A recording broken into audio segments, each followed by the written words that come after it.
All right, away we go. Where'd we leave off? A tall, slender individual with a feminine frame sat down next to Percy and placed a dark but soft and smooth hand over his rough, ashy hands. Dark hazel eyes, lightened by contacts, fondly met Percy's nearly black brown eyes. The bartender approached. Will your wife be having a drink as well? Twice divorced.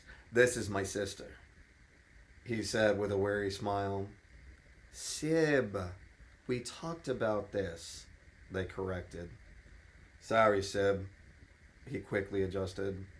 It's good to see you. I had a rough week. Beating yourself up again, no doubt? They sat back in a stool, patting out their long purple coats so it didn't bunch up. No, It's hard not to, he explained, then finished the rest of his beer. There's this patient of mine, a little girl from Ashbury. It's been months, and I'm no closer to understanding the troubles of this child than I was when I first met. Moreover, she's getting worse. I've had dozens of outside consultations, met with some of the most brilliant colleagues in my field, and all of our minds together are merely grasping at straws. Let's start out by reminding you that how you care tells me all I need to know about how hard you're trying. They placed a gentle hand on his shoulder. No one hurts like this if they aren't giving all of themselves to a problem. Thanks, Sam. That helps. He slumped back on the bar top. Amaranth just observed their brother in silence. They knew he was holding back, trying to temper his frustration, so they didn't just unleash it all on them in a deluge. There was a tenseness about it, like the man was about to come apart at the seams and just break down crying. But Am knew that Percy would never allow such a thing. He was sturdy, tempered, and practiced in meditative discipline. His hubris was his aspiration to never express passion. From time to time, they accused him of having no pulse. To Am, swallowing that rage was far unhealthier than letting it go. It's not every day where your slip-ups nearly lead to attempted murder. His voice slightly cracked as he continued.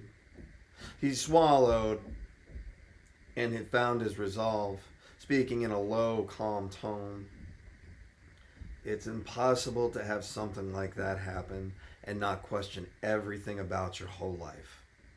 I find myself wondering if my professional clout didn't cloud my judgment. That I thought I knew so well, that I just overlooked the warning signs, that my patient wasn't psychologically interesting enough or challenging enough.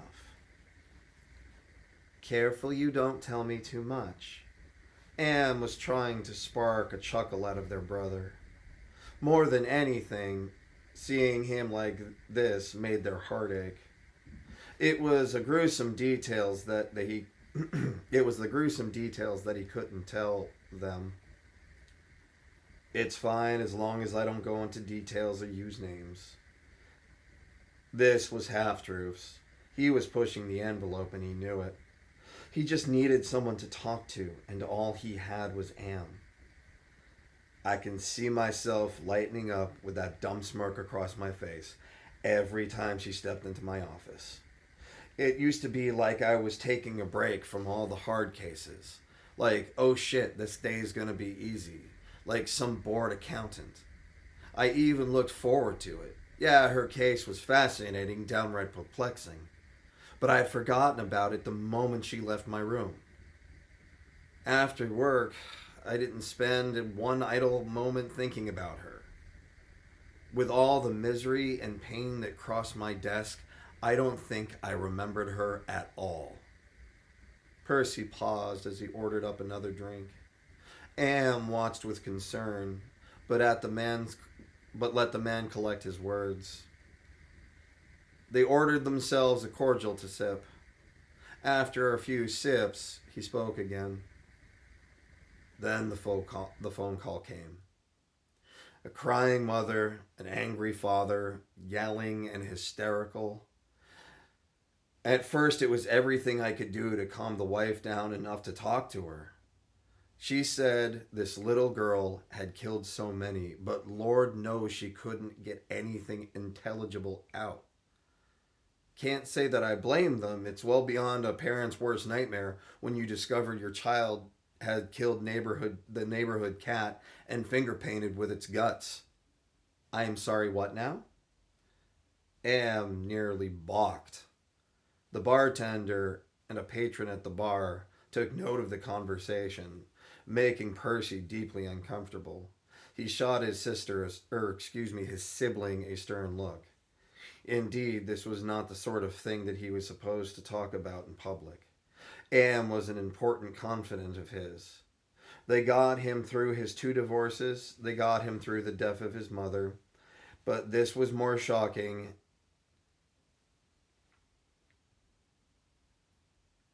than Percy would usually share. Fuck, sorry about the pause. Am settled down and Percy began to speak again. There was never any indication things would escalate to that level. Nothing was ever consistent about the profile, but it was certainly never this violent, no matter how erratic. The behaviors were always so very weird and specific, and yeah, she was prone to fits, but nothing that was unmanageable. She went a week humming the same tune and insisted that she couldn't stop. Then one day she just stopped. Spent a week sleeping right under the same window in the living room. Then again just stopped. The worst week was when she refused to eat. Again, just stopped. Sounds like a child trying desperately to control her environment and acting out, Am said.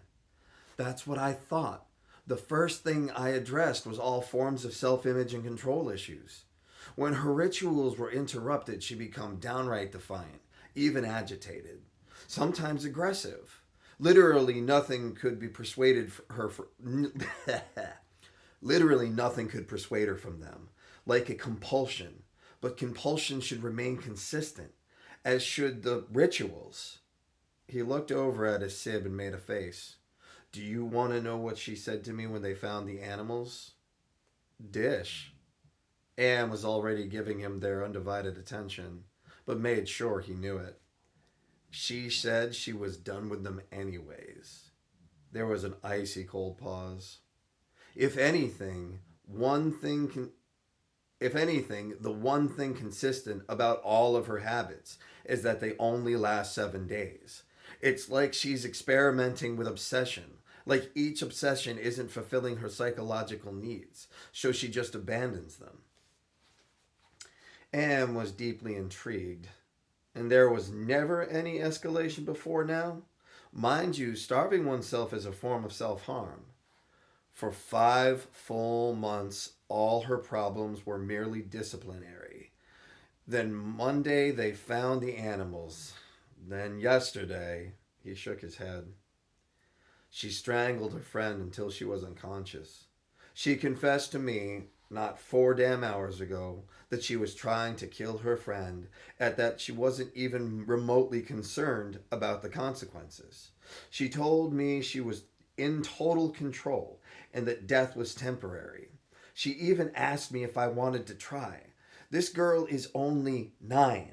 I have records of what she said. It chills me to the bone to listen to it. I'd play it for you, but...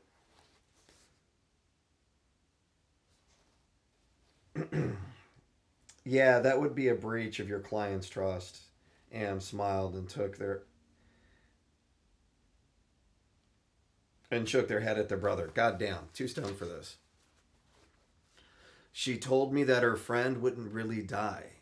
She'd just go to this other world where magic is real and possibilities are endless. It's like heaven, but you don't actually die. You just cross over to this new body.